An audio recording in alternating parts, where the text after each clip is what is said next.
If a woman has lost her feelings for you and left, there is only one right step that can truly help. And now, I'll explain why. What we're going to discuss is a study that reveals in detail everything happening between you and your ex right now. When a woman has grown cold toward you, she may give numerous reasons for why it happened, but none of them will be the real one. The true reason is always the same. It lies in a low dopamine level, which directly influences the feeling of being in love. Now, let's dive into the study itself. It's truly fascinating. Scientists conducted a study where monkeys were rewarded with spinach for completing tasks. During this time, their dopamine levels significantly increased. Later, the reward was changed to juice, which, seemingly, was a more valuable and tastier reward due to its glucose content. As expected, the dopamine levels rose even higher. However, the surprising discovery was that after just 2 weeks, the juice ceased to be perceived as a reward. The monkeys were no longer interested in it and didn't strive to complete tasks to obtain it. The drink became indifferent to them. They still drank it, but it no longer brought any joy.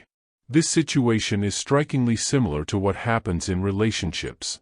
Simply replace the spinach or juice with any form of attention or expressions of love. To confirm this theory, think back to how your girlfriend reacted to the first bouquet or gift you gave her. She was absolutely overflowing with emotions. Her happiness was so overwhelming that she would hug you tightly, perhaps even jump for joy, even if it was just a small souvenir. Over time, you started giving her more meaningful gifts, but her reaction was no longer as emotional. The story of a man or woman clutching their heart and exclaiming, "How in love I am! How miserable I am without you! I can't wait to see you again," is not about love at all. It's merely an illusion, a picture that deceives. True love is a decision. It's always about a conscious choice. I choose to be with this person, to remain faithful, regardless of how the levels of neurotransmitters in my body change.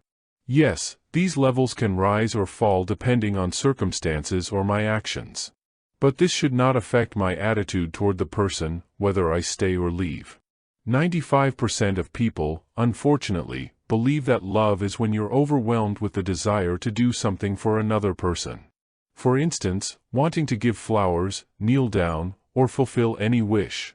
They think that if someone makes sacrifices or humiliates themselves, it's a sign of true love. In reality, it's the opposite. If you don't feel like doing something, but you understand it's the right, necessary, and kind thing to do, and you consciously make yourself do it, that is the true proof of love. The first scenario is nothing more than an illusion of love. And now, the most interesting part. When scientists tried to return the monkeys to spinach, they observed a strong outburst of aggression. The monkeys started breaking things, smashing objects, and behaving uncontrollably. It turned out that, on one hand, the juice no longer brought them joy, but if it wasn't given to them, they would stage a real rebellion. Here, once again, we see something very similar to what happens in relationships.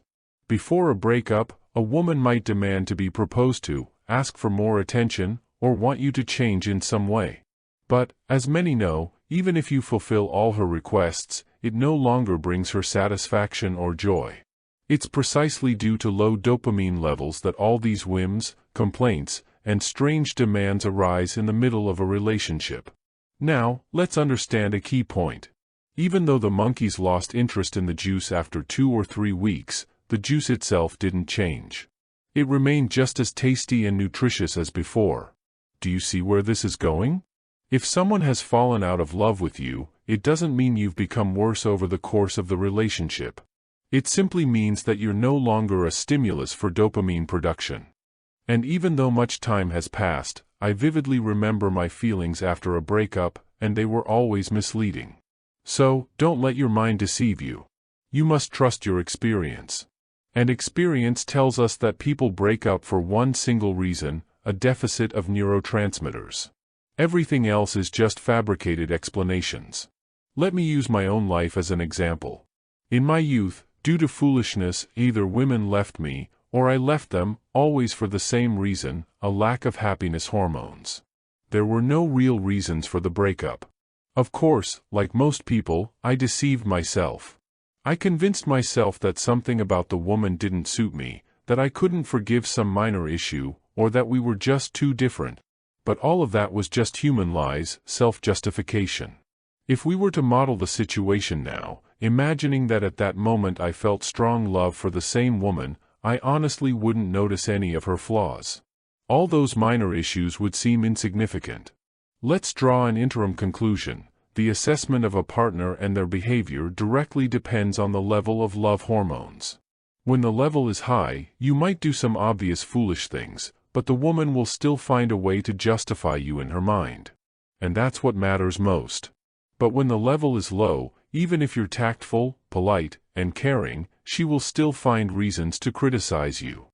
The main challenge is that if you find yourself in a situation where a woman's behavior has started to deteriorate and a breakup seems inevitable, there's no simple solution that can quickly fix the situation. Often, men try to improve the conditions of the relationship, hoping it will help. But, recalling the study, this is akin to offering 2 glasses of juice that have already lost their value instead of 1. This doesn't increase dopamine levels, in fact, it lowers them even further. By making the resource too accessible, you reduce its value, and the brain simply stops responding to it. This explains why care and constant attention don't help win a woman back.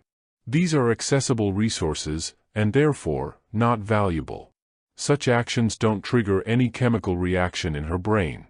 Men often find themselves in a weak position within relationships, which causes a woman to lose interest. A weak position is when your personality and good treatment become so routine that they stop being perceived as special. The woman's brain no longer reacts to your positive actions on a chemical level. You might be trying, waiting for a response, but it doesn't come, she simply can't give it. What conclusion can we draw? Any attempt to get closer to someone who has fallen out of love with you, especially if it becomes systematic, will only worsen the situation. Attempts to talk, explain, or convince the person are completely futile because words cannot increase dopamine levels. Even trying to force her to act correctly or lecturing her won't work. The logical solution in such a situation is to distance yourself from the woman who has lost feelings for you. Yes, that's absolutely true, but there are many important nuances here. Remember what happened in the experiment when spinach was given instead of the usual juice? It provoked anger and fury. So, if you're still in a relationship but have already been fallen out of love with, and you try to distance yourself, at the very least, it will cause resentment in the woman. And if you're no longer in contact, and, for example, your ex reaches out to you after a month, and you ignore her, this will also infuriate her. She'll think, "Hey, where's my juice?" It's essential to remember 3 principles. If a dopamine attachment is broken, it can't be fixed quickly. The process always takes months of distancing or ignoring. Don't worry, there will be videos on the channel about ways to win back a girl or woman, explaining this prolonged effect. To simplify it down to the basics, a woman operates in 2 modes. Either she strives to win a man's love when her dopamine levels are high, or she devalues that love when her dopamine levels are low.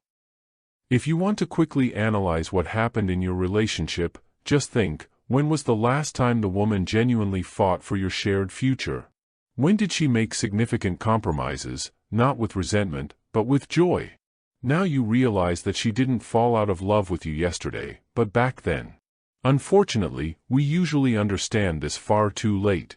Second principle, a woman's renewed feelings of love always go through a stage of dissatisfaction and sometimes even anger. To restore her sensitivity to your good actions, you must, at the very least, temporarily stop them. And there are essentially no alternatives to this.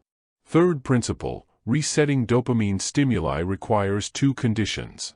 The first is the absence of any reason for her to believe that your love is always available and that the juice can be obtained effortlessly. The second is time. This is why ignoring and distancing don't work immediately but only after a few weeks or even months. At first, the woman might not care, but as the dopamine stimuli reset, she begins to miss you more and more. This applies to relationships as well. Initially, you can create a positive phase, but as soon as you notice even a slight cooling of feelings, pull back. Managing feelings of love without contrasts is impossible. These microsignals need to be noticed. But chances are, you missed them somewhere. That's why you're watching this video now. If a woman has fallen out of love with you, you've likely made one of these mistakes. Either you didn't create contrasts, were always too available, or constantly focused on negativity. But such behavior doesn't work and never will. Now, let me drop a hint for the sharpest minds. Could something have been done to prevent the monkeys from losing interest in the juice after 2 or 3 weeks?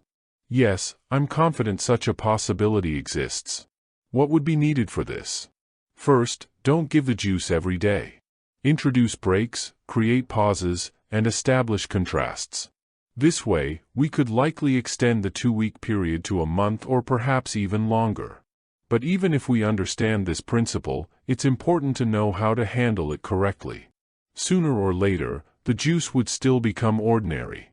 In such a situation, we could intentionally give it for 10 days straight, fully aware of the outcome. Wait until the juice loses its value, and then completely stop providing it. The monkey's rebellions and dissatisfaction wouldn't intimidate us. After a week, 2 weeks, or 3, it's hard to say exactly how long it would take for this reset. We could start giving the juice again. Under these conditions, the monkey's brain would learn that even though the juice is available, there's always a risk of losing it. And this means it becomes more valuable. Thus, with a smart and well-planned approach, we could help the monkey enjoy the juice for a longer period. But honestly, very few people are capable of executing this strategy properly. These principles don't only apply to long-term relationships. Let me share a story from my life. I was 18 years old and dating a girl, but it didn't last long, just a week. Back then, I was young and didn't understand how things worked. One day, we were walking in the park, and when I got home, I noticed she had blocked me on social media. I was confused and couldn't understand what had happened. Everything seemed fine. I walked her home, and then suddenly, this. I didn't even know how to react. Honestly, I hadn't had time to fall in love, so moving on from this situation was easy. I just let it go. The girl started dating someone else, and I focused on my own life, going to the gym, working, and not trying to reconnect with her. But one day, her new boyfriend texted me. He said she kept talking about me and even challenged me to a duel. I simply replied that I had nothing to worry about since I wasn't interested in her anymore. After that, he forwarded our conversation to her, and that's when everything changed. First, she tried to make me feel guilty, claiming I'd forgotten her and didn't care. Then, she suggested we meet up. I couldn't help but laugh at the situation. You see, as soon as her boyfriend started seeking her attention more, she shifted her focus to me. Honestly, I was shocked at how the situation completely turned around in just 6 months. Initially, she had, essentially, discarded me, and then she was practically chasing after me. At the time, I didn't understand how these mechanisms worked and didn't know how to manage them properly. It all happened by chance. If you want to achieve results intentionally, not randomly, subscribe to the channel right now. Especially if you've recently broken up. Acting blindly or following friends' advice usually doesn't lead to anything good.